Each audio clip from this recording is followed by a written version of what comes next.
Kalau dibilang bahwa alat bukti kurang, ini sedikit saya buka sedikit lah. Sebenarnya saya nggak pengen membuka-buka masalah kayak gini karena lebih cenderung ke pengadilan sebenarnya. Ini contohnya. Ini adalah foto Peggy tahun 2016. Oke? Foto pengampun Vina dan Eki yang bersalah. Polhukam Mahfud MD mengatakan negara saat ini sedang berada dalam bahaya oleh permainan hukum para mafia. Atasan mafia hanya bisa di tangan presiden. Mahfud MD bahkan mengaku tidak gentar dengan gertakan jenderal berbintang.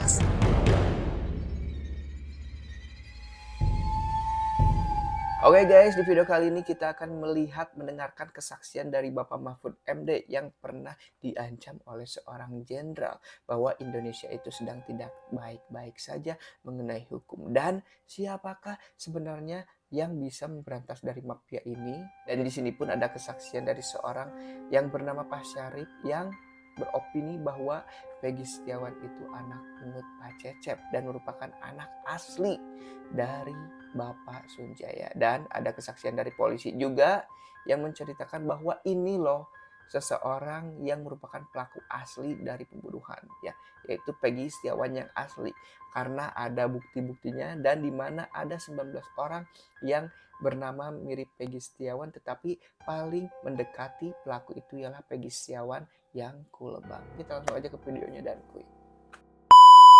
Polri serahkan berkas Peggy kasus Vina ke kejaksaan. Foto keluarga jadi bukti kuat penyidikan tidak asal-asalan untuk menetapkan siapa yang menjadi tersangka. Waduh, kita kan penasaran ya. Di sini ada bukti apa? Kalau kemarin kan sibuk tuh. Buktinya itu ialah ijazah. Aduh. Ya iya, kalau ijazah itu atas nama Peggy ya, tapi kalau pelaku dari pembunuhan kita nggak tahu apakah Peggy atau bukan ya. Kalau dibilang bahwa alat bukti kurang, ini sedikit saya buka sedikit lah. Sebenarnya saya nggak pengen membuka-buka masalah kayak gini karena lebih cenderung ke pengadilan sebenarnya. Ini contohnya. Ini adalah foto Peggy tahun 2016. Oke? Nih. Ini yang diambil penyidik ketika ya. Di foto dan ditunjukkan sama pelaku dan di BAP. Di dalam BAP itu menyebutkan bahwa ya ini Pak, ini Peggy Pak. Ini pelakunya. Ini sebagai contoh bahwa penyidik tidak asal-asalan untuk menetapkan siapa yang akan menjadi tersangka. Oh, gitu. Dan prosesnya sangat panjang. Panjang katanya. Dari mulai siapa sih yang punya nama Peggy di dalam browsing ataupun dalam hasil penyelidikan Polri. Ada 17 atau 19 nama.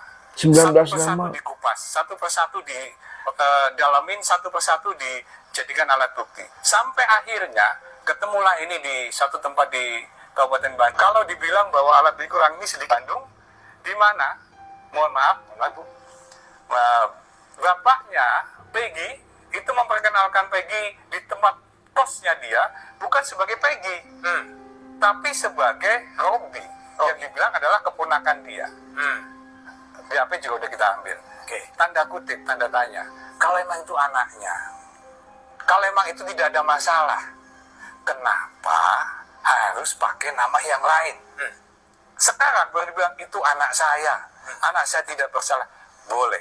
Tapi yang jelas bahwa penyidik akan berhati-hati dan penyidik sangat concern untuk masalah ini. Apalagi Bapak Kapolri sering menyampaikan kepada kami, kepada seluruh jajaran, polisi tidak anti kritik. Polisi sangat transparan dan terbuka untuk informasi apapun. Sebagai bukti bahwa dalam rangka kasus Peggy ini pun polisi membuka hotline Mas Bandung, di mana masyarakat ya, untuk pada masyarakat, alhamdulillah sudah ada 180 lebih, ada masukan, ada saran, ada banyak hal yang bisa kita dalamin untuk bisa kita ungkap bagaimana kasus ini yang sebenarnya supaya terang benderang, bukan berdasarkan opini, bukan berdasarkan persepsi, tapi alat buktilah nanti yang akan melihat masyarakat ya.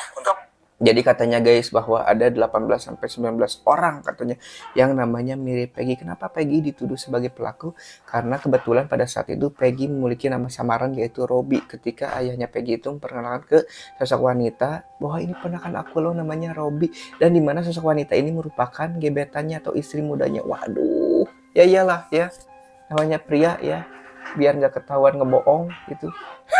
Biar gak ketahuan selingkuh, pasti melakukan kebohongan ala playboy ya, biasa memperkenalkan anak sebagai keponakannya, bisa aja terjadi gitu. Itu kan tips pria playboy mendekati seorang wanita seperti berbohong gitu ya guys ya. Oke, ada apa lagi ya? Dan guys, di sini ada video dari Bapak Deddy Mulyadi ketika bareng sama Peggy Setiawan di Cianjur ya, yang menjelaskan kisah kronologi dari pembunuhan kasus Vina ini. Tetapi di sini kita bisa melihat ya, ada ekspresi yang aneh di Peggy Setiawan ini. Let's go, kita akan lihat videonya guys ya. Eksekusi memperkosa, mengambil Vina dan Egi yang bersalah dan melakukan tindakan. Tuh guys ya, gimmick-gimmick yang dilakukan Peggy itu seperti aneh ya, kedinginan gitu, keringetan gitu kan, waduh ya. Dan kita akan melihat komentaran dari teman-teman seperti apa ya tuh. Dengar Pak Deddy ngomong gitu, si Peggy langsung pasang wajah linglung tuh guys, waduh. Coba deh perhatikan, kelihatan kan takutnya, waduh. Bahasa gerak tubuh sudah bisa dibaca kalau dia bingung dan cemas. Lucu ya, pola Jabar diem-diem baik katanya tuh ya. Baru Pak Deddy yang ngomong dah gelisah, apalagi orang lain tuh salting parah, fix dia pelakunya ya tuh. Si Peggy kepanasan atau ketakutan, gerak-geriknya mencurigakan. Kenapa polisi tidak bisa menangkap? Jangan karena dia anak pejabat ya tuh. Salah tetap salah dan dihukum bukan dilindungi. Malah Peggy Setiawan kulubang yang dikambing hitamkan jadi tumbal. Waduh. Guys, menurut kalian guys, ketika kalian melihat ekspresi Peggy seperti ini, menurut kalian gimana ya opini kalian? Tulis di kolom komentar. Polhukam Mahfud MD mengatakan negara saat ini sedang berada dalam bahaya oleh permainan hukum para mafia. Bahkan Mahfud menyebut ada aparat bobrok yakni menjadikan tersangka orang tidak bersalah. Negara ini sedang bahaya oleh permainan hukum para mafia, kemudian aparat-aparat bobrok. Lebih gilanya lagi, Mahfud menyebut orang tidak bersalah ditetapkan, disidik, dijadikan tersangka, penyidikan, disiksa habis-habisan, dan bahkan dipenjara seumur hidup. Nih ya,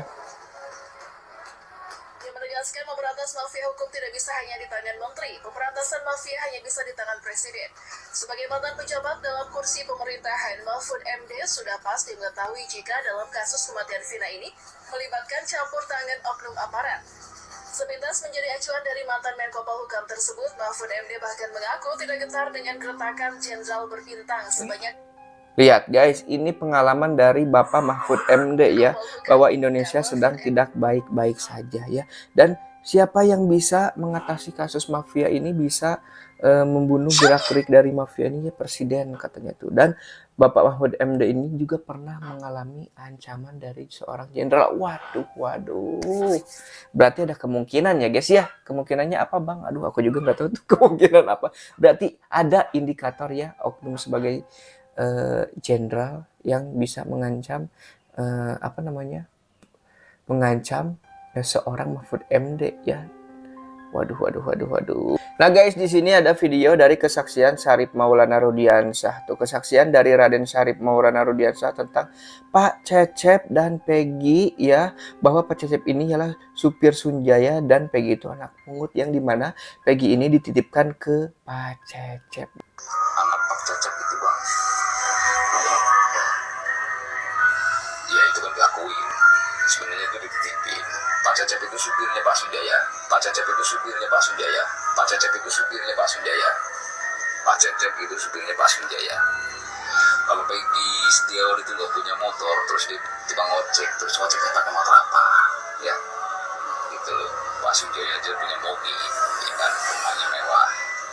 Terus Peggy aja hidupnya enak, ya, hidup mewah. Di sisi lain, mengenai dugaan adanya pelanggaran dan penyelewengan, saya juga telah memerintahkan aparat hukum kita untuk terus melakukan penyelidikan dan memproses hukum para pelakunya. Saya tidak mau ada yang bermain-main yang dampaknya mempersulit rakyat, merugikan rakyat. Oke guys, itulah video kali ini ya, mengenai ya dari Bapak Mahfud MD yang pernah ya mendapat ancaman dari seorang jenderal dan siapakah yang bisa memberantas dari mafia ini? Bukan menteri, melainkan dari presiden. Dan adapun kesaksian dari Pak Syarif bahwa Peggy ini merupakan anak pungutnya Pak Cecep, di mana Pak Sunjaya menitipkan Peggy sewaktu dari kecil. Mengapa kok ada pertanyaan wajahnya sedikit agak mirip? Ya gimana ya guys ya, biasanya yang terjadi itu ketika anak itu tumbuh bareng dengan tua angkatnya, bisa wajah itu mengikuti wajah dari ayah angkatnya. Gimana guys menurut kalian guys? Tulis di kolom komentar. Oke guys, mungkin videonya cukup sekian. Mudah-mudahan video kali ini bisa berguna bermanfaat untuk kita semua. Kalian sehat selalu, lancar rezekinya beserta urusannya. Saya Dr. Tiba pamit ya. Wassalamualaikum warahmatullahi wabarakatuh dan ciao.